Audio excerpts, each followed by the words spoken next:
Everyone, welcome back to my channel. कैसे हो आप सभी? आई एम श्योर कि आप सभी लोग ठीक होंगे। तो चलिए हम लोग आज का वीडियो स्टार्ट करते हैं। आज के वीडियो में हम लोग जो है बिहेवियर डिसऑर्डर की डेफिनेशन डिस्कस करेंगे, बहुत ही सिंपल और इजी लैंग्वेज में। ठीक है, तो बिहेवियर डिसऑर्डर है क्या? बिहेवियर डिसऑर्डर एक ऐसी कंडीशन है जब किसी बच्चे का जो नॉर्मल एक्टिविटी होता है वो अलग हो जाता है। मतलब जो बच्चे की एज होती है उस टाइम पे उसका बिहेवियर जैसा होना चाहिए उससे डिफरेंट हो जाता है। बच्चे की जो सोशल एक्टिविटीज़ होती है, लर्निंग एक्टिविटीज़ होती है, उसका ग्रोथ डेवलपमेंट होता है, उस बिहेवियर के में चेंजेस के कारण डिस्टर्ब हो जाता है। मतलब अगर एग्जांपल के लिए हम लोग देखें कि अगर एक छोटा बच्चा है 3-4 साल का, उसे नॉर्मल एक्टिविटीज़ करना चाहिए, खेलना चाहिए, कूदना चाहिए, अपनी छोटी छोटी बातों पे ये करना चाहिए। वहीं पे अगर बच्चा बहुत ज़्यादा अग्रेसिव हो रहा है या फिर बहुत ज़्यादा डिप्रेस हो रहा है, चीज़ों पे ध्यान नहीं दे रहा है, चीज़ों में कोई इंटरेस्ट नहीं ले रहा है, तो उस कंडीशन में हम उस बच्चे को क्या कहेंगे कि इस बच्चे को बिहेवियर डिसऑर्डर हुआ है, जिसकी वजह से इसका बिहेवियर एबनॉर्मल हो गया है। ठीक है, इसकी डेफिनेशन डिस्कस करते हैं।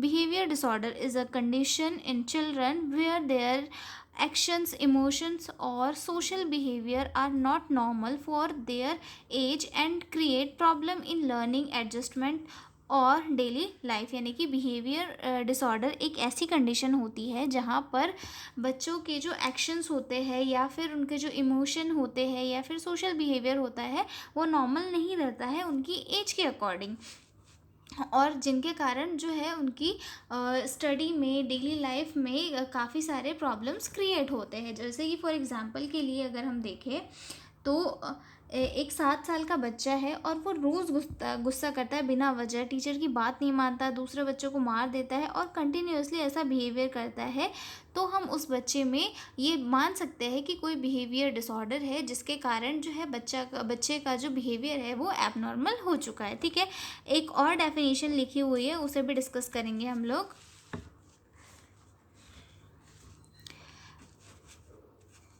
Behavior disorder means persistent patterns of difficult, disruptive or inappropriate behavior in a child that affect his or her relationship, education and normal development. यानी कि जो बिहेवियर डिसऑर्डर है उसका मीनिंग ये होता है कि परसिस्टेंट, दैट मीन्स कि लगातार अगर ऐसा कोई पैटर्न चल रहा है जिसके कारण बच्चे का जो मूड है, बच्चे का जो बिहेवियर है वो डिस्टर्ब रह रहा है, मतलब बहुत एकदम चेंज रह रहा है, एबनॉर्मल रह रहा है, जिसकी वजह से ये जो है बच्चे की रिलेशनशिप अफेक्ट हो रही है, उसकी पढ़ाई लिखाई जो भी सारी चीज़ें उसकी लाइफ में इम्पॉर्टेंट है वो सारी चीज़ें अगर अफेक्ट हो रही है, उसके ग्रोथ और डेवलपमेंट में भी अगर उस चीज़ से असर पड़ रहा है तो हम उसे बिहेवियर डिसऑर्डर के रूप में रिकग्नाइज कर सकते हैं। ठीक है, फॉर एग्जांपल के लिए एक बच्चा बार बार छोटी सी बात पर रो देता है, अपने क्लासमेट्स को कंटिन्यूसली परेशान करता है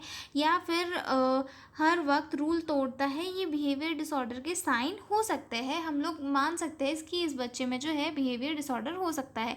हालांकि आजकल के बच्चे ही बहुत शैतान हो गए, तो हमें बहुत ही लीनियंसी के साथ और बहुत ही सोच समझकर चीज़ों को रिकग्नाइज करना चाहिए। ठीक है, तो ये थी हमारी बिहेवियर डिसऑर्डर की डेफिनेशन। तो मिलते हैं हम लोग अगले वीडियो में, तब तक के लिए बाय बाय।